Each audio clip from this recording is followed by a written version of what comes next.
BLACC ERG at Mount Sinai Morningside, my newly good friend, Mr. Ron Powers. Ron, you're on mute. You're on mute, Ron. There you go. You want me on mute, but I'm going on mute now. Good afternoon, guys. Thank you all for joining us. I am so very excited about this event.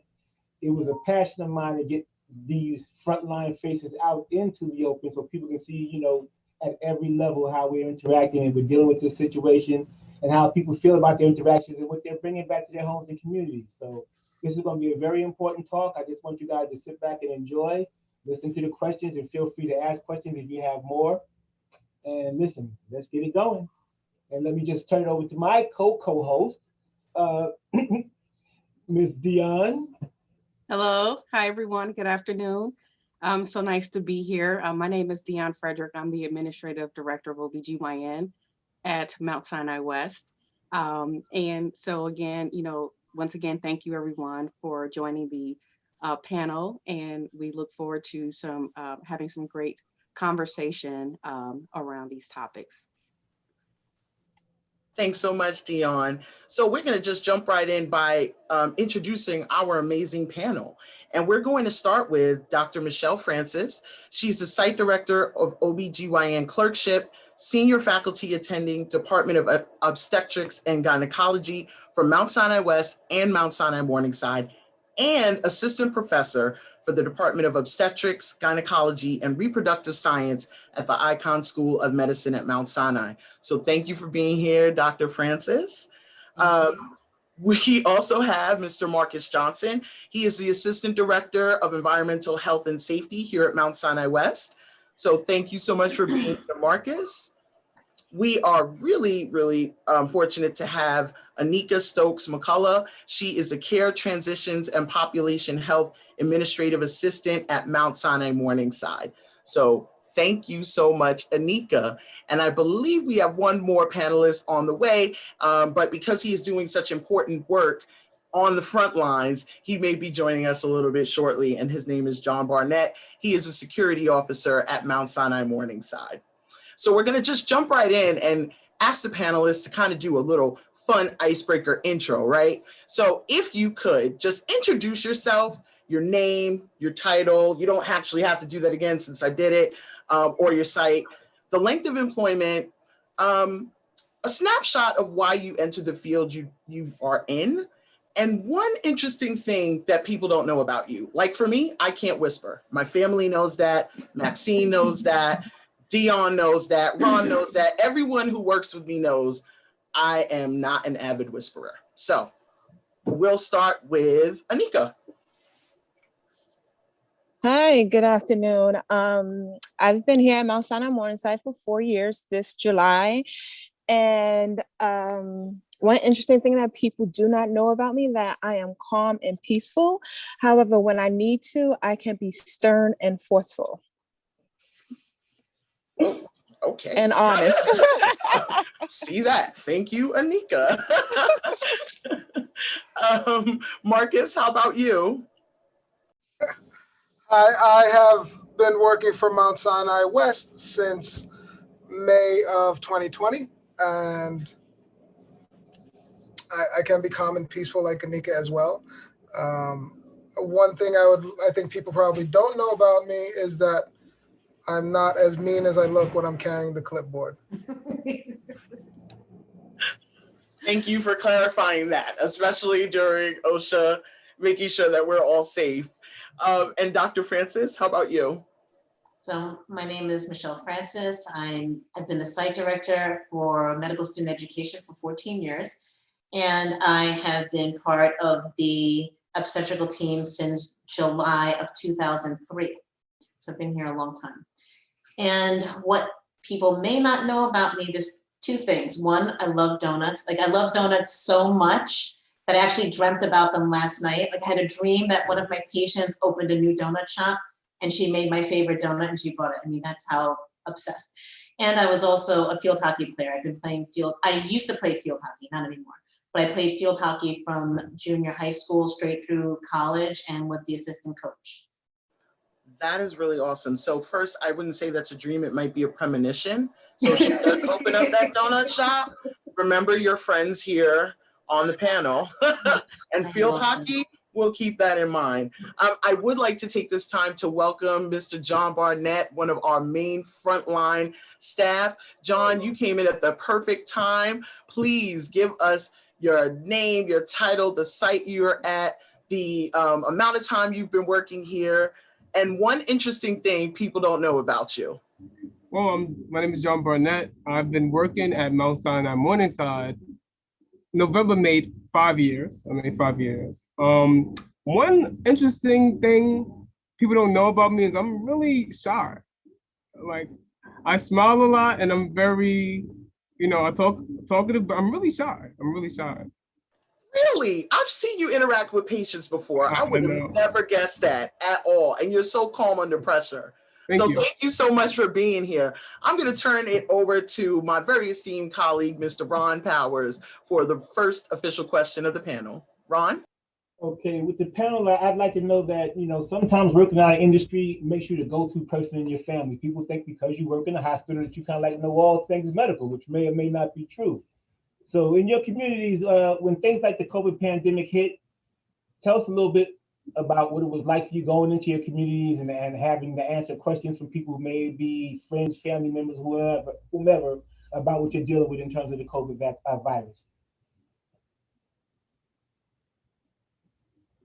Anyone can start. You can give us what your first thoughts or concerns were. So when I'm a resident of Co-op City in the Bronx, in another part of the Bronx, when the pandemic first hit, it was like a ghost town. It was like no one outside, or when there was people outside, it was really long lines for like the stores, and there's like a lot of confusion going on. Like no one really knew what to do and what was going on. Were people seeking your advice because they may have known or not known that you work in the hospital? People were asking me a lot of questions like, so what's it like in the hospital? What's going on? Is there a lot of people dying? That was the main question I was being asked. Is there a lot of people dying? And of course, I didn't want to scare people and say, yeah. So I would, comfort them and say, no. But in all reality, we all knew it was a lot of people dying really rapidly. Anyone else have any thoughts on that?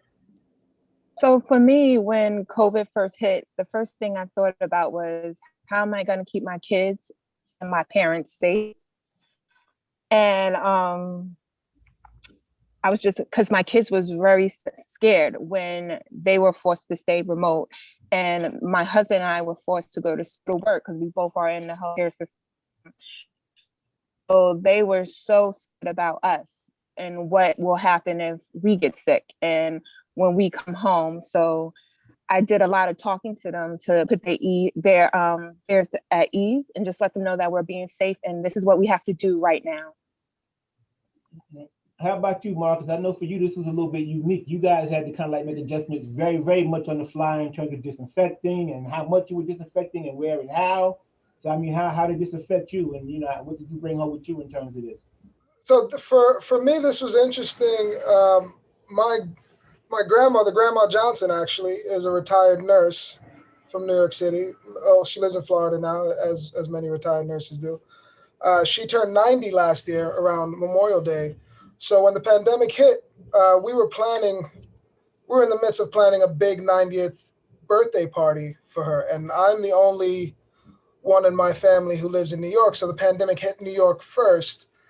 So well into March, even into April, I was trying to convince my family members that we were not going to be having a birthday party in May. A lot of people in February, but by about February, my wife had a pretty good sense that it was not going to be happening. And by mid-March, when things started to lock down, a lot of people who were not in New York still thought, especially the Floridians, thought that, by Memorial Day, we'll be able to have some sort of gathering or celebration. So I found early on, around the same time that I started here, that was my biggest challenge, was talking to people outside of the New York region, explaining to them that it's not going to be normal for a while. cancel your summer vacation plans, essentially. And as the year went on, I was reminded by my brothers that, I was the one that kind of told them, maybe a month before they realized how true it was. Okay, and Michelle, for you, I'm sure you had patients that were, in varying stages of their pregnancies at that time, and how did you approach them and have them differ their approach to their pregnancy and their prenatal care as it pertained to the virus? It was a lot of staving off panic, to be quite honest with you.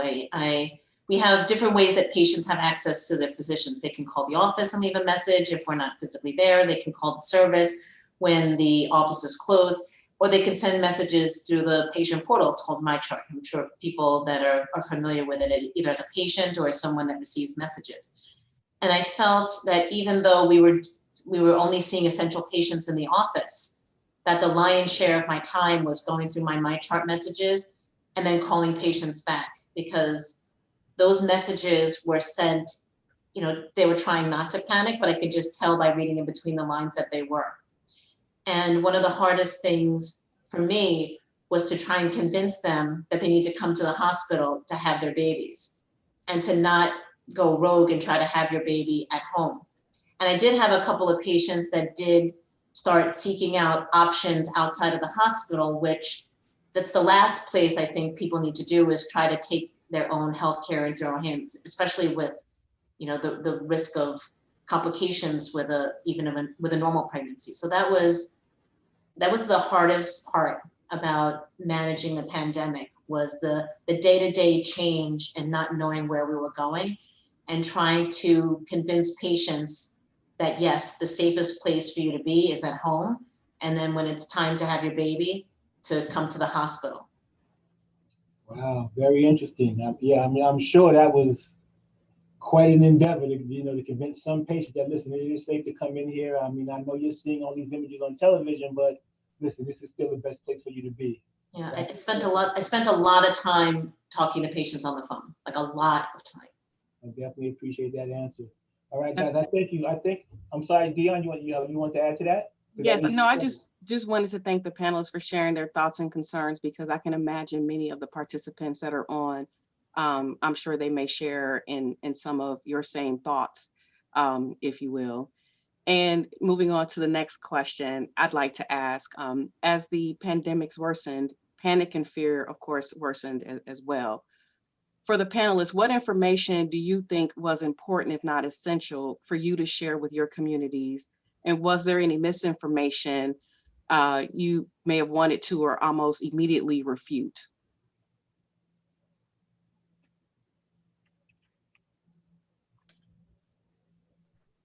Go ahead, Dr. Francis.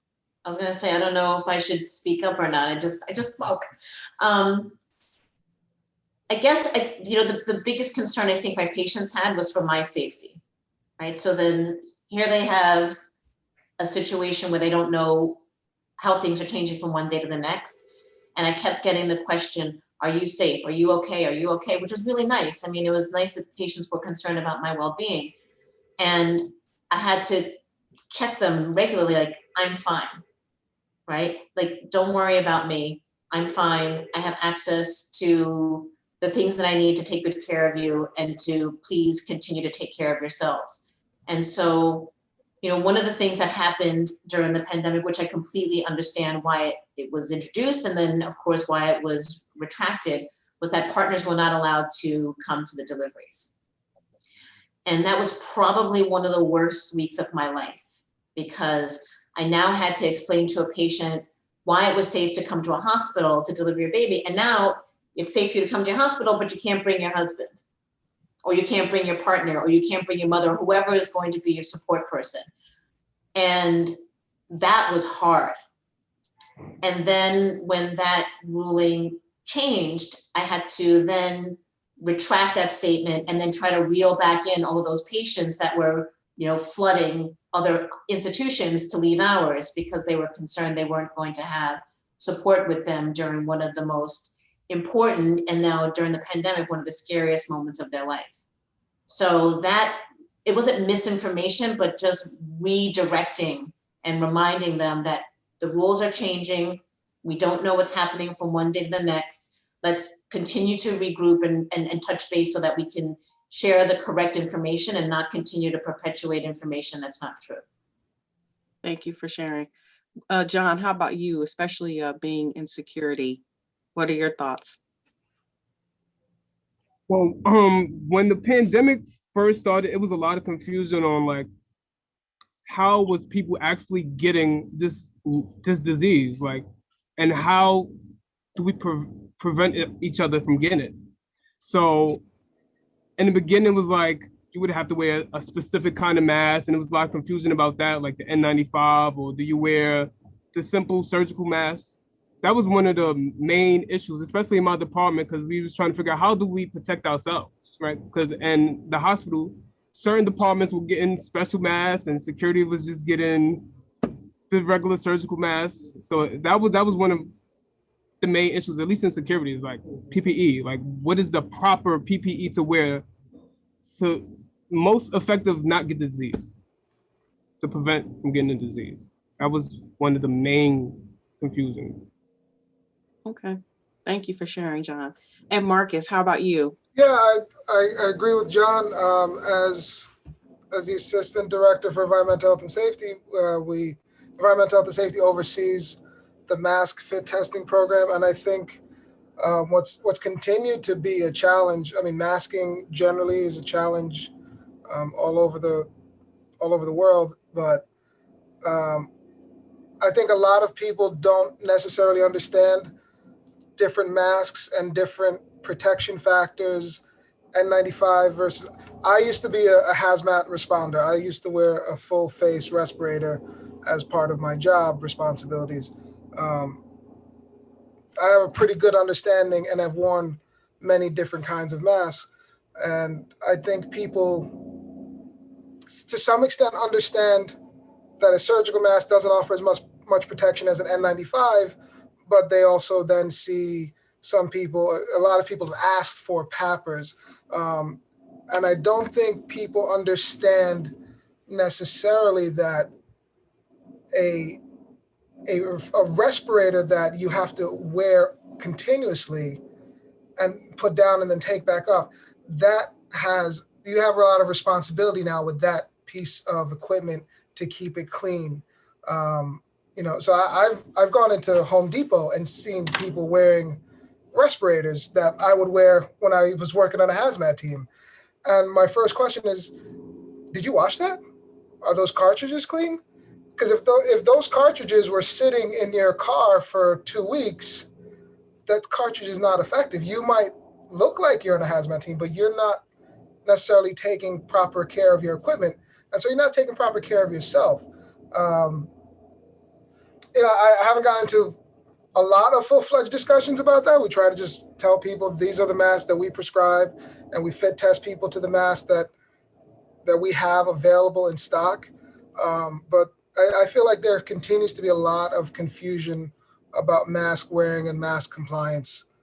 Yeah, just to quickly interject, I deal with the poppers as well. And when the pandemic first hit and it really, really got bad, people who really weren't supposed to be wearing poppers would come into our office and request them. And we had actually servants come into our office and take them and put themselves on them. They hadn't been properly trained, and they weren't working properly, and they were actually hurting themselves as opposed to helping themselves because they had no flow running through the popper. They thought it was just putting the hood on and moving, but you have to have that fresh air flowing through the hood. And if you haven't been properly trained, you don't know how to assess and do that and know that you have the proper seal, you're not doing anything but potentially harming yourself. So yeah, that was very on time, Marcus.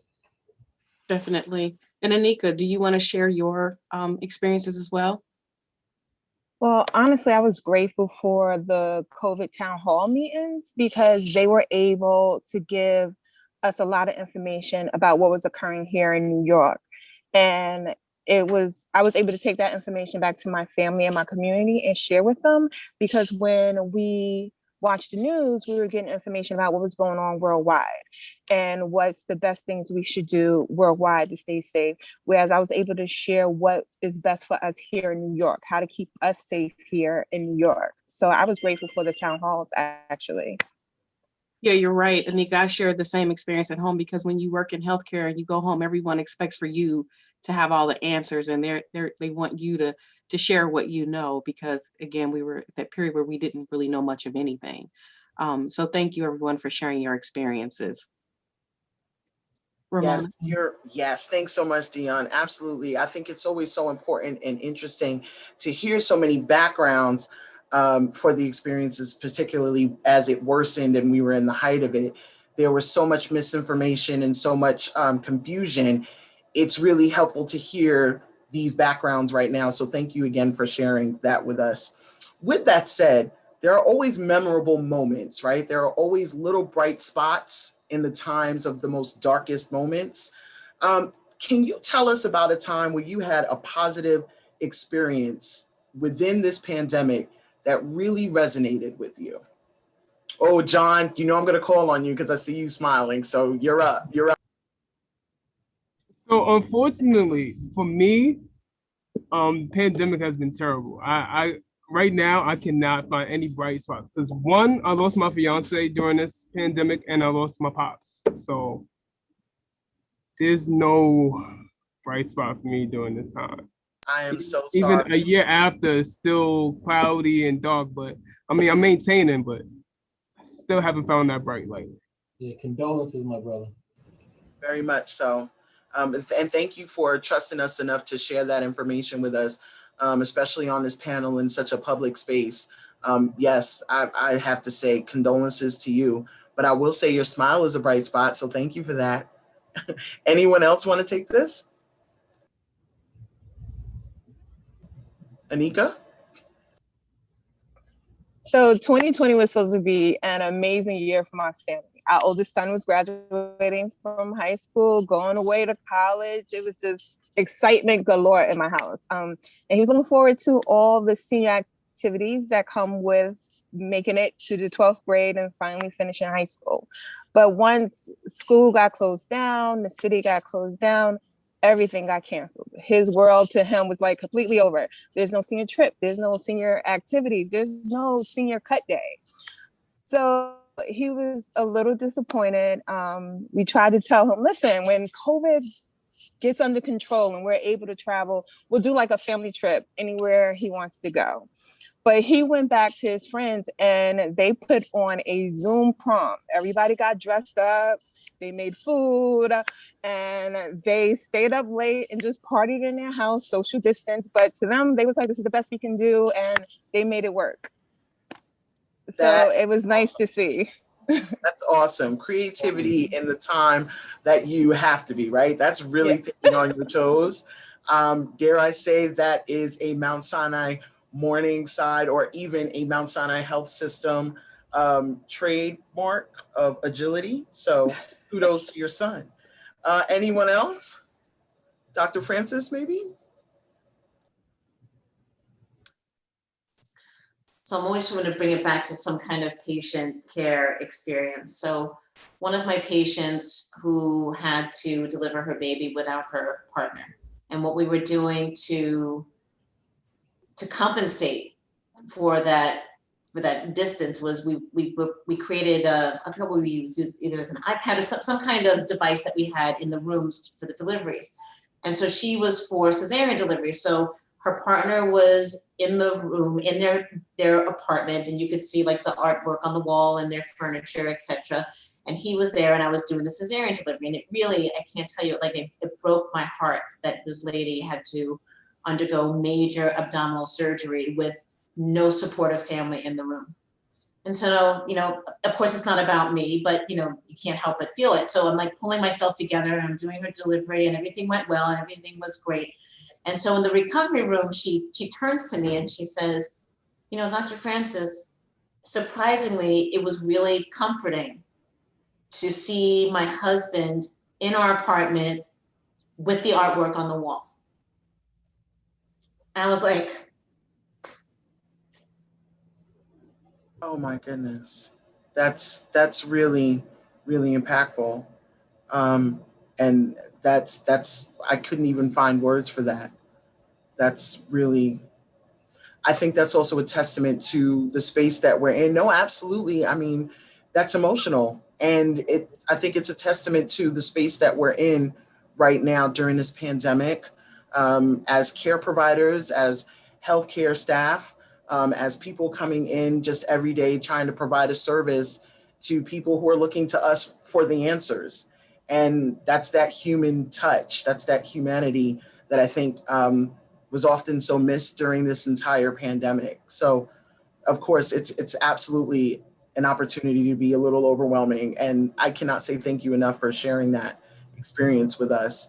I do want to say very quickly, John, you are getting so much love and support and just really good thoughts in the chat. Our community really supports you in your loss of your fiance and your dad. And I think that's one of the really special things about Mount Sinai Morningside and Mount Sinai West is that we really come together. We're not just coworkers, we're family, right? And especially during this pandemic, we really had to learn how to lean on each other during these times. And it's really amazing to see so many people in the chat really trying to lift you up and support you. So I hope that you know you are loved and appreciated and you are supported. And if anyone doesn't want to buy you a donut, see Dr. Francis, because she knows someone who is going to open up a donut shop. Heads up. And last but not least, Marcus, we're going to hand it over to you. I want to piggyback a little bit. One, just the positive experience. So I work here at Mount Sinai West, and in 2010, my older son was born here in this building. So one of the first times that I was rounding on labor and delivery, and there's been some construction and some things are a little bit different. I kind of just paused once I went to the patient waiting room, the 17 rooms, the big. I was thinking, I remember seeing my mom sitting in this room holding my newborn son, about 10 years ago, like in this space. Yeah, that was a really bright spot. Like, I know I was coming back into this building, but I didn't realize that, like, physically going back to that space, that I would have these sort of rush of memories come back. So that was obviously a very emotional time. But that was a really bright spot. Thank you for sharing that. And it sounds really, really special. You're coming back to such a monumental milestone. So thank you so much. Ron, I'm going to hand it over to you. Absolutely. So far, this has been a great conversation, very vibrant conversation. Right now, the rubber's going to hit the road a little bit because we're going to talk about the vaccine and vaccination, which has been really a lightning ride in our communities for the last few months. So my question to the panel is, like, although the vaccine is now readily available, and although recently we've had some issues with dosages and availability, it's out here, and everyone knows it's out here. But unfortunately, in our communities of color, there's still a lot of hesitancy surrounding this vaccine. So what types of conversations you've been having with people in your communities where you live, and even in and around the hospital, about vaccination and how they should feel about it and how they should approach it? And if you've made any suggestions to folks, what kind of suggestions have you made or advice have you given? I'm going to jump on this one. I was fortunate enough when the pandemic hit, just before starting here, that I was working at a large research university across the street from Morningside, as well as at their medical center. And I got to see firsthand how the research community pivoted when the vaccine, when the pandemic hit, and there was immediate pivoting towards working for the vaccine. Literally every researcher was sent home. Every lab was shut down unless you were working on something COVID vaccine related. So any of you who have spent any time in higher education around researchers especially know sometimes egos get in the way of playing nicely with each other. Sometimes they don't share toys very well. Sometimes researchers are very much like kindergartners. That's my centrifuge in my room. You can't touch it. A lot of that went away very quickly. And that was really, really heartening to see that happen. January, February, March, April, funding came in. People started playing nicely. Everyone else was out of their way. A lot of bureaucracy went out of the way. So it wasn't a surprise to me that, and there has already been researchers working on coronaviruses. It wasn't a surprise to me that we had this vaccine. Everyone in the entire world at all of the top research institutions and even the lesser research institutions put every single thing that they had into making this vaccine. So I hear a lot of people say, oh, how could they possibly have done this? There was nothing else to do. There was nothing else to do. If you got every single person, I said to some of our construction workers here, if you stuffed all of the nonsense and you got every single construction worker together, how long do you think it would take you to rebuild this hospital? It wouldn't take you that long. A lot of people say, oh, well, it was too fast. It wasn't too fast. We got all of the best minds in the world, all putting, well, actually not all, but many of them putting politics aside and working together on actual science. So we got some really good results. And so I got vaccinated as soon as I could. And I let everyone that I know, I changed my social media profile pictures. I'm not hesitant at all. And I just do my best to let everyone know what I saw.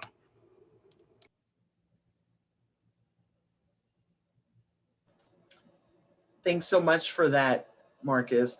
Just a quick reminder, if anyone has any questions, please feel free to put them in the chat. We are really looking forward to getting some questions in. So with that, I hand it back over to Ron.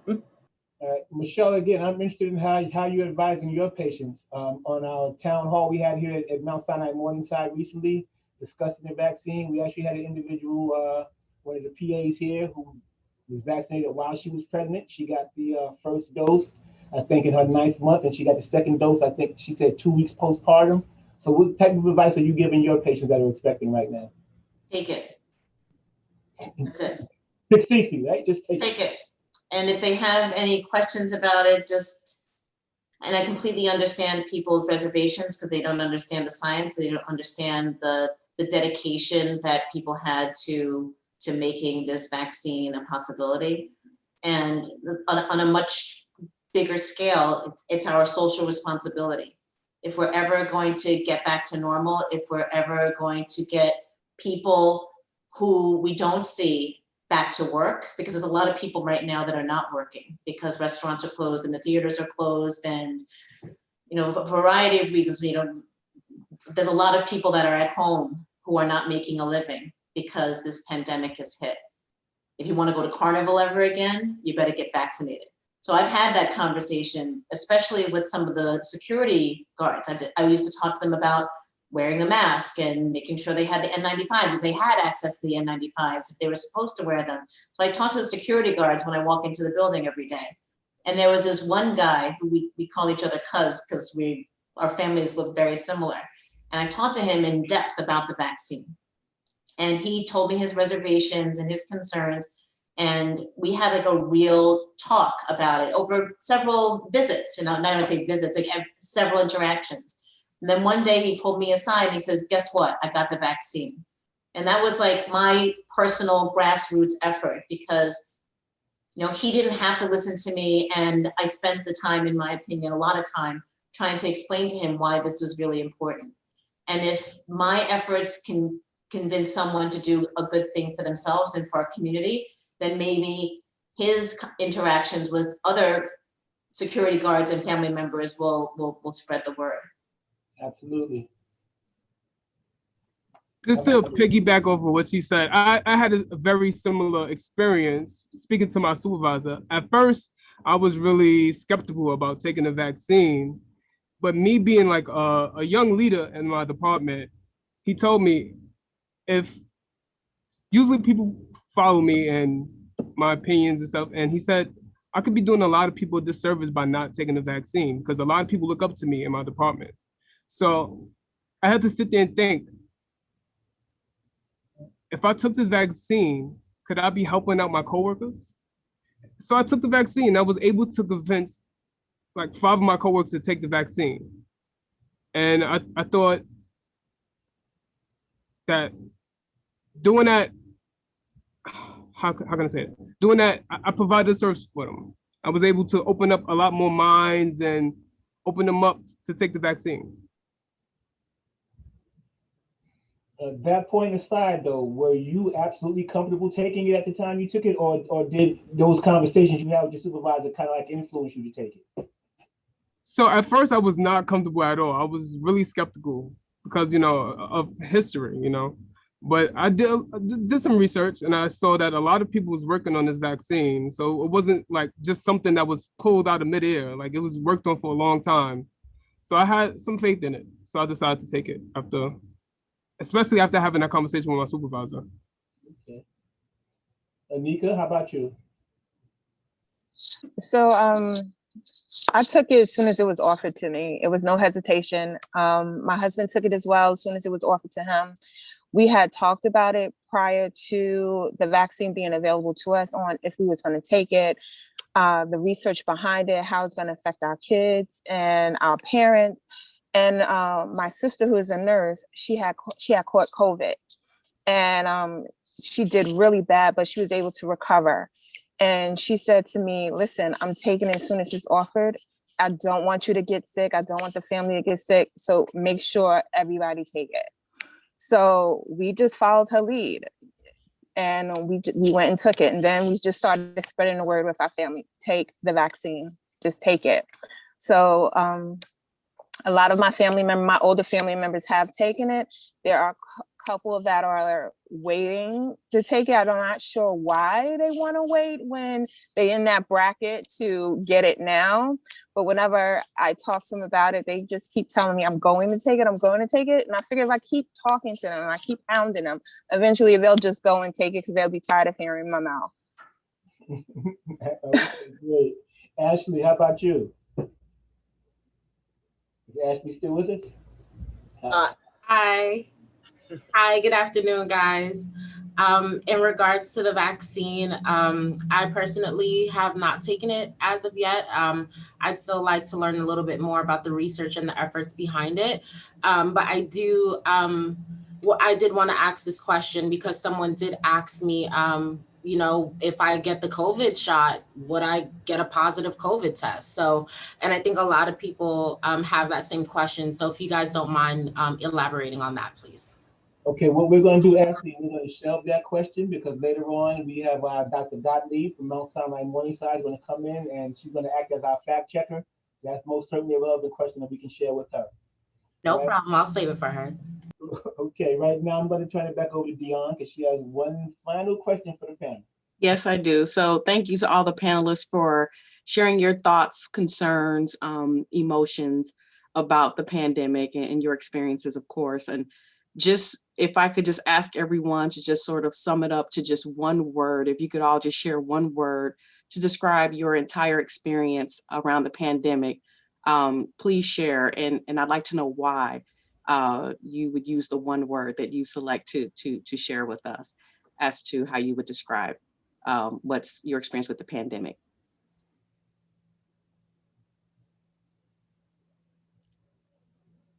So Anika, you want to share first your one word? I actually have two words: emotionally draining. This whole COVID situation has been emotionally draining. Just going through all the new changes that came along with it, the social distancing, the wearing the mask, my kids being out of school and home every day. It's just been emotionally draining. And now, before when they were going to school, I was able to take 5 minutes to myself. But no longer do you have that 5 minutes because everything is a fire to your kids. So even when you're home now and they're home, you're constantly on the clock. So I just feel like this whole situation has been emotionally draining. Yes, I can imagine. And even some of our panelists have said that this has been very challenging for our children.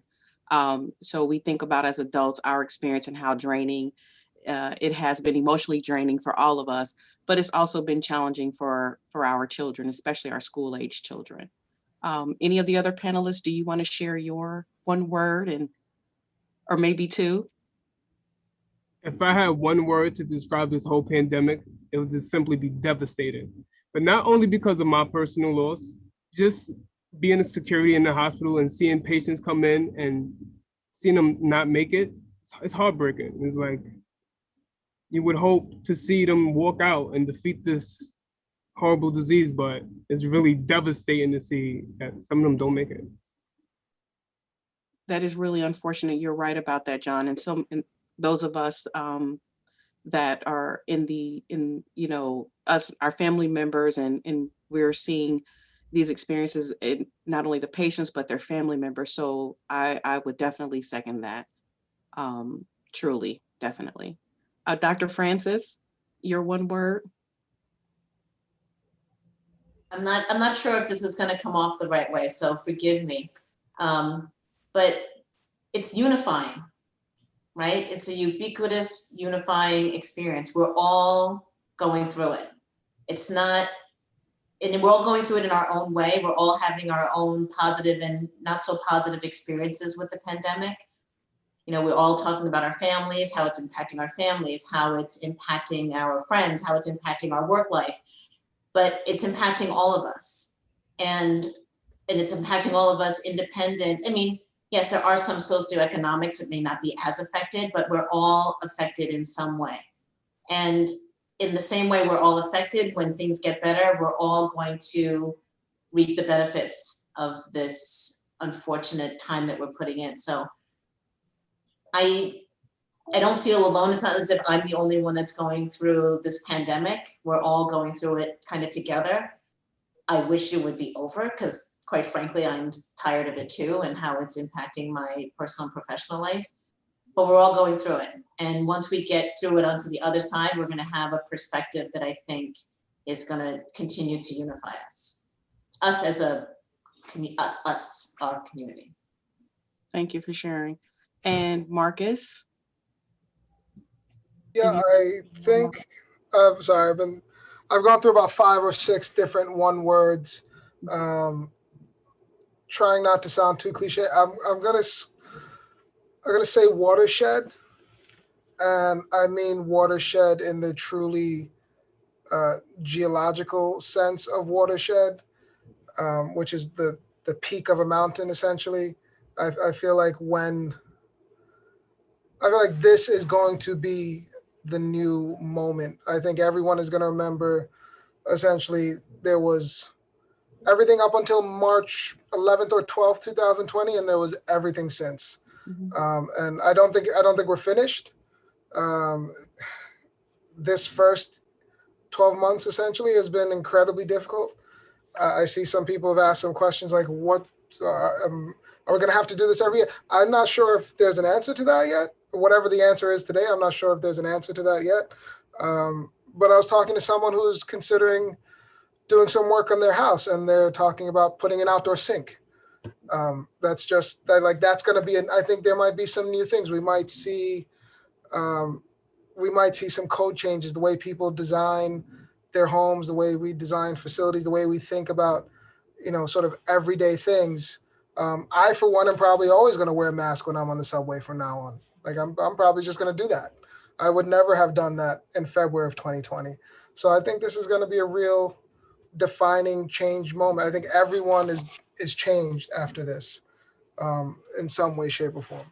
Yes, thank you, Marcus. I think many of us will agree, and even Maxine is saying, you're right. The world will never be the same, and some things as we know it will not be the same, and many things will be changed forever. So, so Ron, I'd like to turn it over to you. Yes, I guess I'm walking into redundancy here because I actually already have introduced Dr. Gottlieb from Mount Sinai Morningside, who's our Director of Epidemiology, who's here to answer all of our infectious disease questions. And for the sake of time, we'll start with the 2 that we already have. Ashley said she had a question from a friend that said if she received the vaccine, would she test positive for COVID? And the second question was, someone else, Clay, asked if they would have to take the vaccine on a yearly basis, and like we do the flu shot now. Okay, great. First of all, thank you guys so much for having me. It's really an honor to be here, and I really appreciate how candid everybody's been. And Marcus, I have to give you a special shout out for 2 reasons. First of all, it is rare that people outside of infection prevention think about how often people clean their PPE. So shout out for that. And also, One of the most common questions that I've been asked over the past few months about the vaccine is, how did this go so quickly? Weren't there steps that were skipped? And I couldn't explain it as eloquently as you did, having been there to see firsthand how it was really just about all these smart people getting together, focusing on one thing. And I wish I could bring you with me every time people ask me that question, because I loved how you talked about that. So thank you. So to get to the questions, I know we don't have much time. So there was a question of, if I get the COVID vaccine, will I test positive for COVID? And so my answer is, it depends what test we're talking about, right? So there's different ways to test for COVID. There's ways to test for people having the infection now, and there's ways to test, did somebody have the infection in the past? So for those of you who've had it, I've had far too many of those somewhat uncomfortable swabs in the nose. They tend to go really deep back.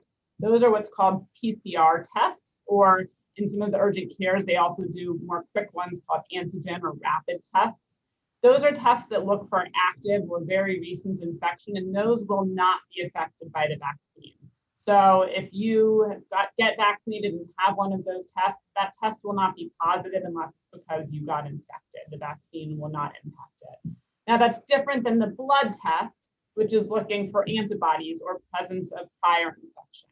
And that test, depending on which antibody test you get, whether it's one that looks for the specific part of the virus that the vaccine is activating our immune system for, that might be positive. We don't recommend that people routinely get the blood test after vaccine right now, partly because some of the antibody tests that exist don't even look for the part of your immune system that the vaccine is activating, but also because we don't have a number in mind that says this is the number of antibodies you need to protect yourself.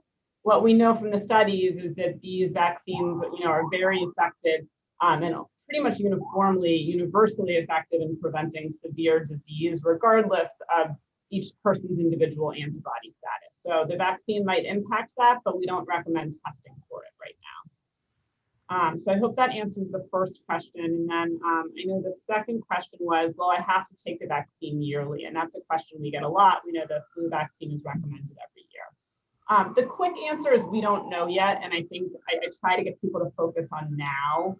We're in a place now where 500,000 people in the United States alone have died from this infection, which is more than World War I and World War II combined. And we know that our vaccines are effective now from preventing us from getting sick now. So I try to focus on the now, but I understand people like to look forward.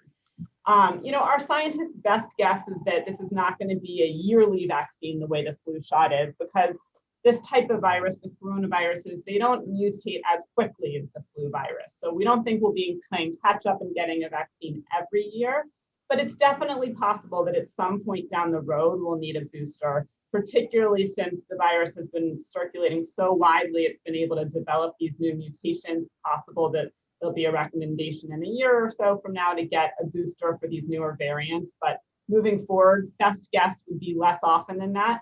Maybe never again, but we just don't know yet. Thanks so much. No, that was amazing. Thank you so much. And so we do realize we're winding down on time. So we do have a few more, two more questions for the panelists. And one would be, what self-care practices do you turn to for your own well-being during this time? And anyone can pop in on and answer that. After every interaction with anyone, it could be a staff member, patient, visitor, anyone, I'll immediately wash my hands, immediately. Like, I've become such a freak at that. Like, every time. It could be a simple interaction and I have to go wash my hands. Thanks for that, John. Anyone else want to pop in on what other self-care practices you take during this time? Any kind of journaling, meditating, infection control? So for me, when I need some time to unwind from everything COVID, I'll wake up an hour early while my house is still quiet, everyone's still asleep, and just enjoy that meditation of quietness. And I'll either journal or read a book. Anika, I knew we connected. I knew that because I do the same thing. So thank you for that. That's amazing. We do have one. And I go to the wellness center at Morningside and just meditate in the Serenity Room. Great plug. So how can they get there, Anika? So glad you asked. You take elevators 1 or 2 to clock 9 and you are right there at the wellness center.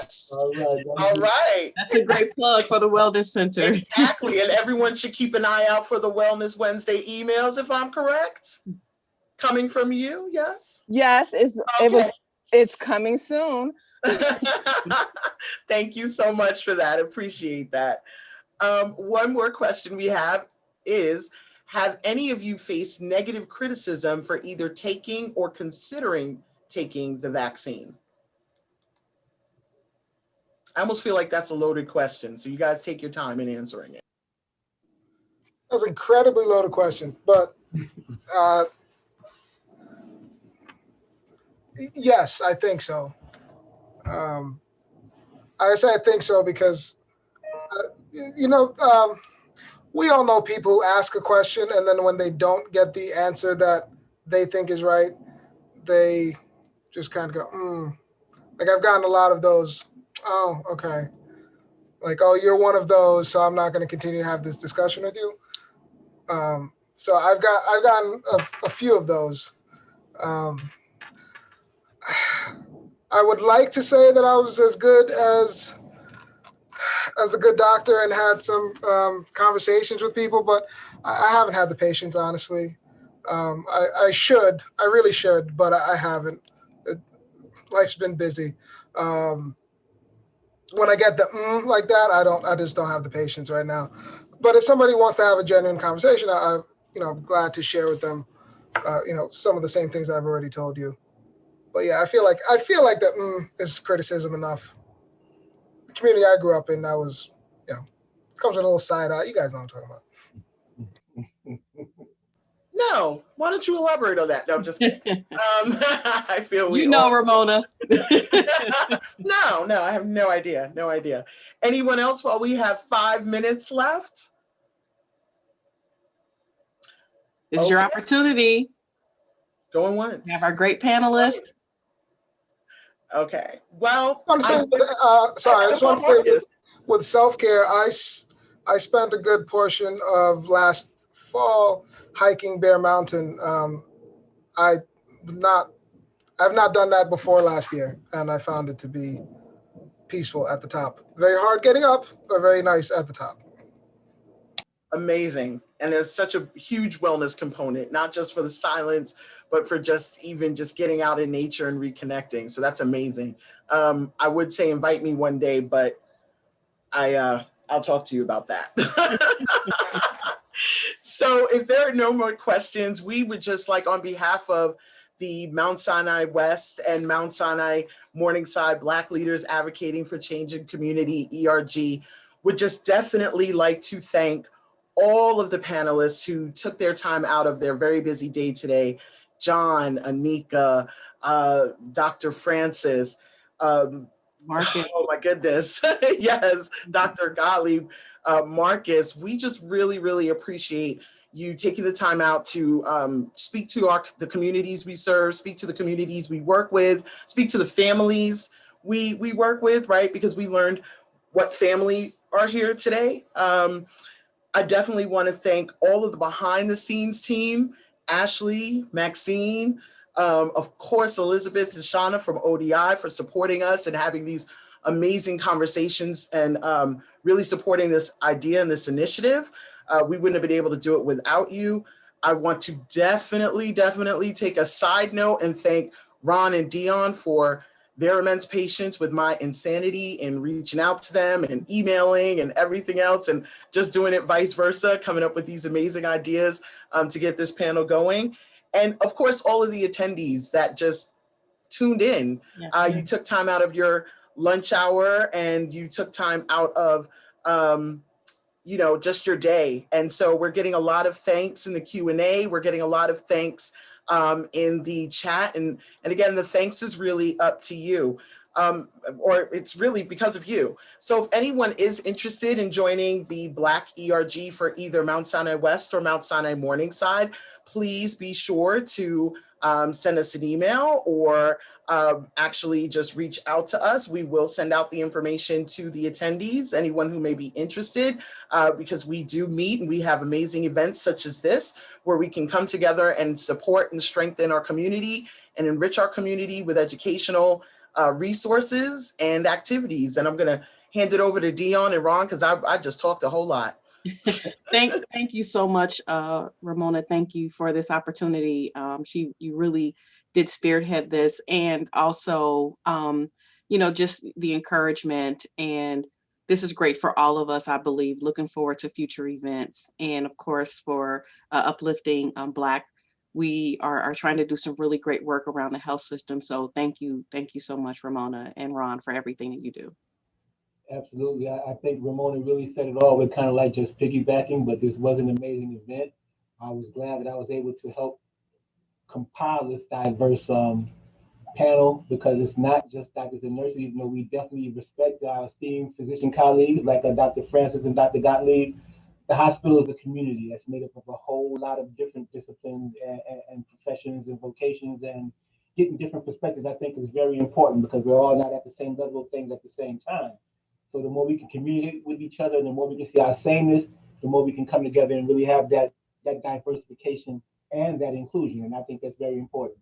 So thank you to all who participated. Thank you for all who listened, and just look out for better things to come from BLACC, because we're still out here and we're moving forward. Absolutely. And with that, thank you again, everyone, and have a fantastic day. Bye-bye. Bye-bye. Thanks, everyone.